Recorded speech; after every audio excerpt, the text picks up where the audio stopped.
All right. Aloha. How you doing? My name is Wago Howard. Nice to meet you. Let's see here. I work in Hilo 3 days a week teaching music. The other days I am building a house and I am running a labor company. So I have a bunch of labor clients and I've got a handful of students on each day, 4 or 5 each day, and a couple of Zoom things to round stuff out. Besides that, I love music. So let's just get into brass tacks. What I do is I take this concept of the circle of fifths. If you've heard of it, great. If not, Google it. We'll be talking about that a couple of times, actually every time throughout this whole thing. But what I want to do is get a feel for where you are musically and then be able to do little tricks and caveats with just the way that you practice that make the end result a little bit more fluid. And I hope that works. A lot of people get to a point on guitar playing where they kind of plateau, where they learn, let's see if we're in tune. Here's an E, A, D, G, B, and E. So a lot of what we're going to be doing, I'm not going to be playing with the front part of the pick like I'm going to be jamming out, playing lead. I'm actually going to be rounding the edge so it doesn't get obtrusive. What we're going to be using is 2 different types of picking throughout what we're going to be doing the next 4 weeks. And it's going to be, one is alternating picking. We're going to be going down, up, down, up, down, up, meaning we're going to have this kind of feeling going. A lot of people want a lot of speed, both electric and acoustic on multiple instruments. There's a couple different ways to get there. The way I teach it is through this method. If I were to play a whole note, I would have 1, 2, 3, 4, 1, 2, 3, 4, 1, 2, 3, 4, 1, 2, 3, 4. If I'm going to double that, make those half notes, I'd have 1, 2, 3, 4, 1, 2, 3, 4. And then after that, quarter notes, 1, 2, 3, 4, playing all downs. So most of the practices we do together are going to be down, up, eighth notes. Very rarely I'll ask you to do which is just going to be your 16th notes. I would probably won't go faster than 120 beats per minute, something like that. General rock and roll. So what we look for when we're doing this in lesson one will go every day. So every time you pick up your guitar, the first thing you do after getting in tune is to make sure that your first finger is on the first fret in the middle, not on the middle, not on the nut, in the middle. Pointy, not flat. You're going to go F to F sharp to G sharp. You're going to use your first finger, second finger, third finger, and fourth finger being in the middle of each fret and not lifting your fingers off the fretboard. Here's the wrong way to do it. Right? You're not going to lift your fingers off. What we're trying to accomplish here is being as super close to the fretboard as we possibly can and moving our hands up in increments, which make it look like our fingers are doing spider movements, little spider feet. If I were to put my fingers here next to each other and go all the way like this and go up and down, I'm capable of going 1, 2, 3, 4, 1, 2, 3, 4, 1, 2, 3, 4, all the way up with all my fingers. Just so happens when we're counting half steps and whole steps, or E, F, F sharp, G, G sharp, A, B flat, B, C, C sharp, all the way up, there are only 12 of those. 1, 2, 3, 4, 5, 6, 7, 8, 9, 10, 11, 12, until we get all the way up to the octave. So E to E, we would have 1, 2, 3, 4, at 5, 5, 6, 7, 8, and then 9, 10, 11, 12. So what I focus on is how you can get fluidity by doing mindless exercises. This is called the spider drill. This is what it will look like in the beginning. 2, 3, 4, 1, 2, 3, 4. Keep your fingers on the fretboard while progressing up. Even though it sounds like I'm doing just quarter notes, I'm playing them as if I'm playing extremely slow eighth notes. Not worrying about any of the open strings, not worrying about the 5th fret. I'm just focusing in on the 1st fret, 2nd fret, 3rd fret, and 4th fret going up, while doing alternating picking. Back, forth, down, down, up, down, up, down, up, down, up. Notice how I'm not switching my 3 and 4 finger until it's time for them to move. I'm not pressing down hard here on 1 through 3 when I'm playing 4, nor am I pressing down on 1 and 2 when I'm playing on my 3rd finger. I'm just keeping them relatively close to the fretboard. Whilst doing that, I'm trying to bear in mind I'm on 2nd fret. This might seem kind of abstract and odd, but by the time you get up through all 1, 2, 3, 4, follow suit by going 1, 2, 3, 4, down, up, down, up, down, up, down, up, down, up, down, up, down, up, down, up, down, up. This last one's going to be a little faster because it's doubling the speed still while using your eighth notes on the right hand. And then the last time, making sure you make contact with each one of the notes every single way. After that, the next thing to do is where I was talking about the 16th notes. You do it down, up, down, up, down, up, and all of these same notes.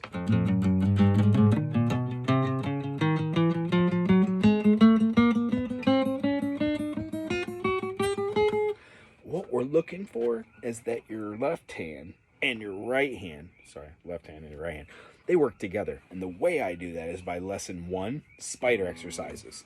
1, 2, 3, 4, 1, 2, 3, 4, 1, 2, 3, 4, 1, 2, 3, 4, all the way up.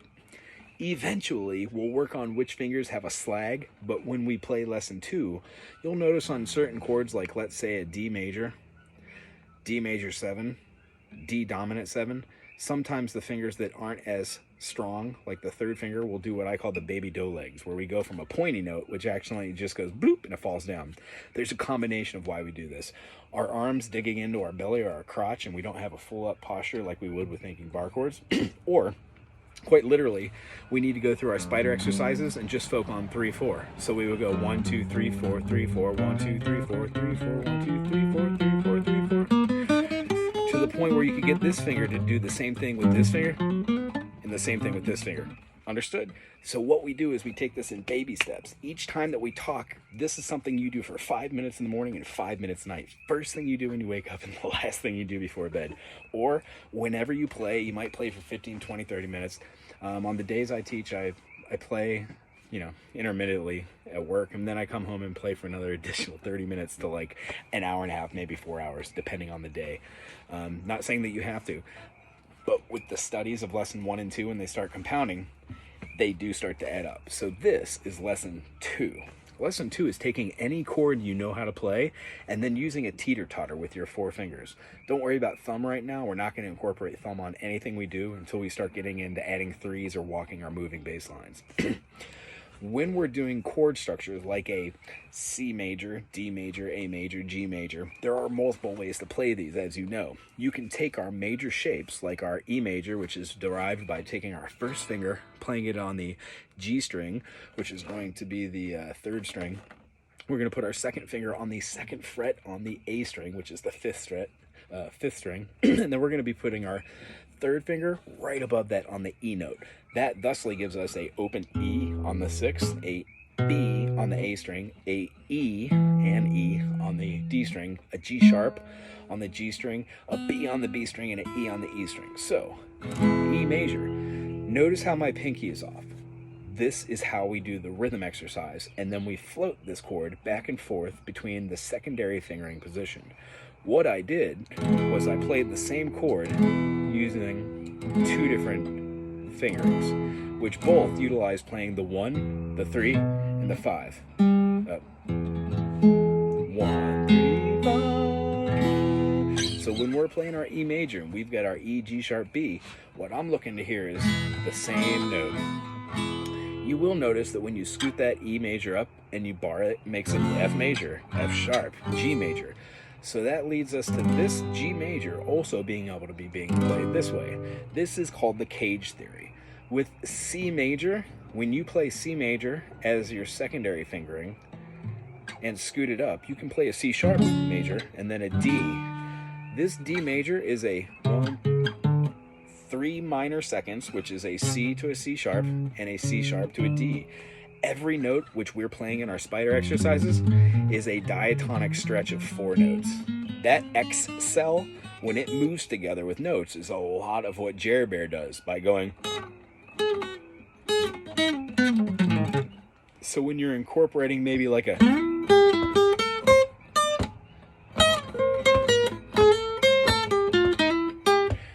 standard blues move, Jerry Bear would do 1 note higher and do an extra trill right before it. So that's something we'll be talking about. But I want to build that out of chord structures. So this is the last thing that I'll leave you on. Lesson 1, go through your spider exercises and get all of those in that pattern that I was showing you using the alternating method. Next thing we do after we get into solos, we're going to show the economic picking, which means you're going to be playing an up note and then a down, down. When you do a up, down, down, your fingers and your frets are actually able to go up, down, and then down.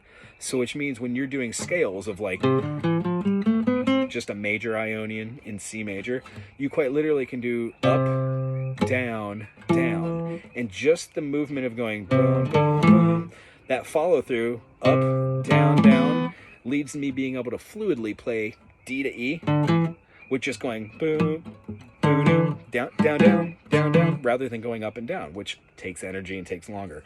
So long story short is the two different methods that we're going to be working with are economical and alternating. Alternating mostly, economical when we're working on Jer-Bear strings like, let's see, Slipknot.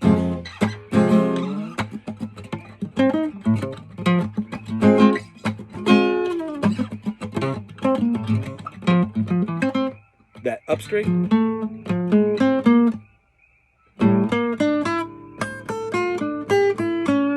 When it's going up through that movement, almost all of the notes are doing this kind of like boo doo doo doo. So I never am going up and down, boo doo doo doo. It'll make more sense later. So that's lesson 1. Spider exercises, keep those every day and do them with all the different rhythm patterns that I showed, the whole, the half, the quarter, the 8th note, and then the 16th. And then the quick one, just if you want, just see if you can make contact, get them all to be crystal clear. And then the last thing is take every chord you know and Teeter tot it. A major would just look something simply like this. The A major we use for blues is like the blues with the minor third, which would have a bar at the 2nd fret, move down on the A string at the 3rd fret to move up to its major third. So we're using A, its minor third at C, moving up to its major third of C sharp, and then resolving back to the A. But I wouldn't necessarily do that with my 2nd finger. My 2nd finger is reserved from being able to do up and down and then use it to go backwards and forwards or move into another chord, which is resolving around that A chord. My 3rd finger in the A position is used to move up and slide up for a B position, or to use for a bar in jazz. So you could have your 1st finger here and then your pinky back here to play your 13ths or 11ths, and then up here your 2 and your 4s, your susses. So what I have is a series of these little, I guess you call them tricks, that we move up our hands on the right hand and the left hand. And during this process, sorry about the video quality, I decided to do this at home rather than do it in a stuffy office. So with lesson 1, what this does, it forces muscle memory. This muscle memory, which I speak, will be the foundation of when we're doing something just like this. You heard me play the C major. The C major has 3 types of scales. They involve all of our fingers. The first scale that we use resolves out of the regular C major. This C major that we know has the C as the 1, the E as the 3, and the open G as the 5.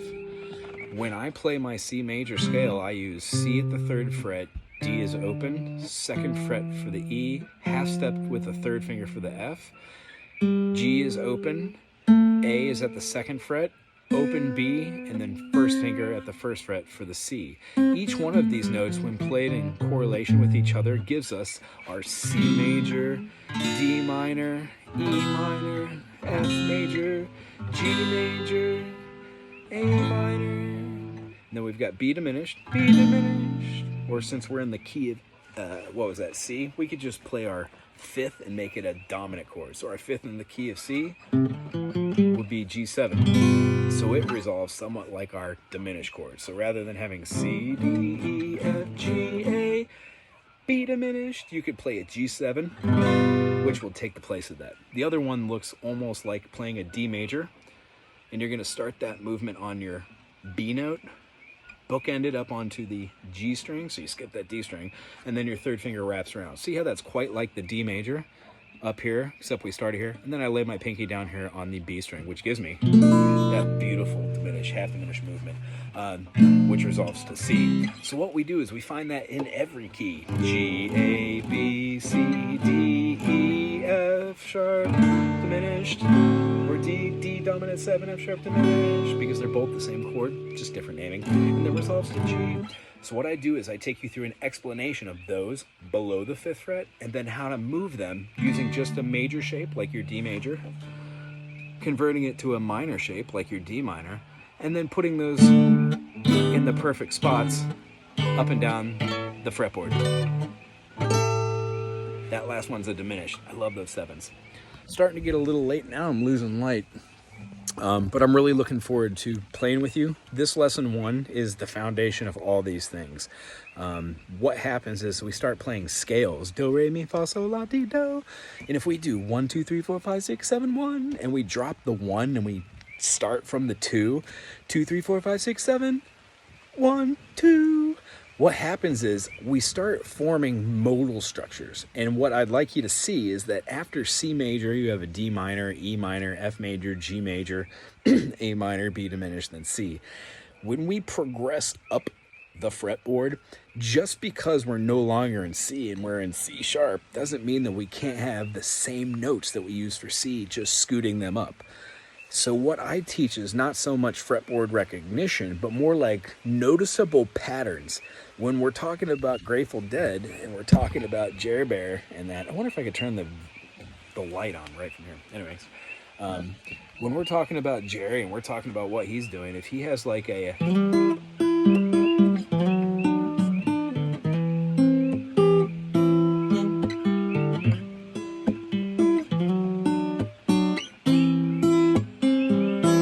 he'll use something like a...